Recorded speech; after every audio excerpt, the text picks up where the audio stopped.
I was visiting my relatives in India, and I was in Mumbai, visiting my granduncle for a day. It was late at night, and I had come back from a wedding. So, I went to take a shower. All my life, I had always taken a bucket bath at his house. This is where you fill a bucket of hot water. And you fill another bucket of cold water. Then you sit on a stool in the bathroom and mix the two according to the water temperature you want and pour water on yourself. This is very typical in India. This year my granduncle had installed a shower. So, I was taking a shower for the first time in his house. I tend to take very hot showers. The problem is the bathroom was very small, it did not have any windows for ventilation, nor was there a fan. But it has always been this way all my life and I never thought anything about it. I turned on the hot water. Minutes into the shower, I started getting very weak and tired. I was perplexed. In the US, when I take hot showers, very rarely I start getting a bit lightheaded. I know this is from 2 hot showers. I turn off the shower then and I lie down on the bed with my feet elevated.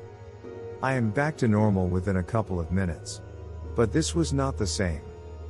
I was getting weaker and weaker. It was like my arms and legs were turning to jelly. I could hardly hold myself up. I was bewildered. It was so quick from being perfectly fine and 2 minutes later feeling like I would pass out. I was getting weaker and weaker and trying to comprehend what was happening when I heard a voice telepathically tell me, "Sit down right now as slowly as you can." I saw an image that if I did not do what the voice asked, I would fall down on the hard cement floor, crash my skull, and bleed to death. There was no second guessing this voice. I switched off the shower and I did my best to try and sit gently on the floor. I had become so weak by then that I fell to the floor. I tried to put my head down gently, but the muscles were too weak, and my head banged on the floor. I felt the impact and the initial pain. But then instantly, I was taken up into light. It was almost like an escalator, but much more upright. So, instead of a 45-degree angle, it was almost 85 degrees. I was going up, up, up. I was thrilled and in awe. I knew I was dying. And I didn't care. I had read so much about NDEs on the NDERF website for the past few years that I knew I was dying. There was no pain, nothing. If anything, I was thrilled I was going to meet my son. Both my husband and son had died a few years earlier, within 10 months of each other. My husband had been 48 years old. But my son had just turned 18 years. A mere baby. I was so excited to meet him. As I was going up this rather upright escalator, it occurred to me now that I am dead, who would take care of my daughters? I had 2 daughters who were 20 and 21 years old. Nah, I thought, they would be just fine. My new husband would take care of them. And so, I had no worry and was merrily going up to meet my son. All I can remember at this point is that I did meet him, and my husband, who was in the background because I really wanted to talk to my son more than anybody else. And we talked for 3 hours. I know it is 3 hours because my cousin, who was also at the house, realized that after 45 minutes I still had not come out of the bathroom. Perplexed, she knocked on the door. No reply. She tried to open the door. But these doors of yours are built so strong you would need an elephant. Scared, she had run to the neighbors.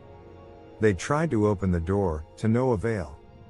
Frantically, she ran out on the streets to try and get anybody to help her. Someone found a locksmith after another house. They came to the house. With a lot of hammering and banging, they were finally able to break down the door. They found me blabbering incoherently.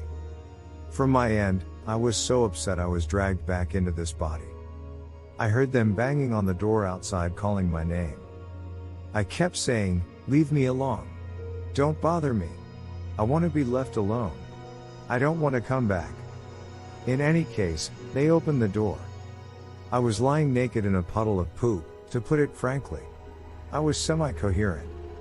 They walked me to a bedroom, and I zonked out. My cousin and her parents assumed I just fell asleep in the bathroom. They think I always run around too much when I am in India, and they yelled at me for days after that I never rest. However, I passed out. The next day, I woke up very pasty. I was still weak. I also noticed that my heart was beating erratically. I thought about possibly going to a doctor. But I had no idea how to do this in India, and I did not want to bother my 90-plus-year-old granduncle. My cousin was just hell-bent I fell asleep from exhaustion. I felt better and better as the next few days went on. I felt stronger, my skin color reverted back to its normal, and I was not tired. But I did notice my heart skipping for a few weeks.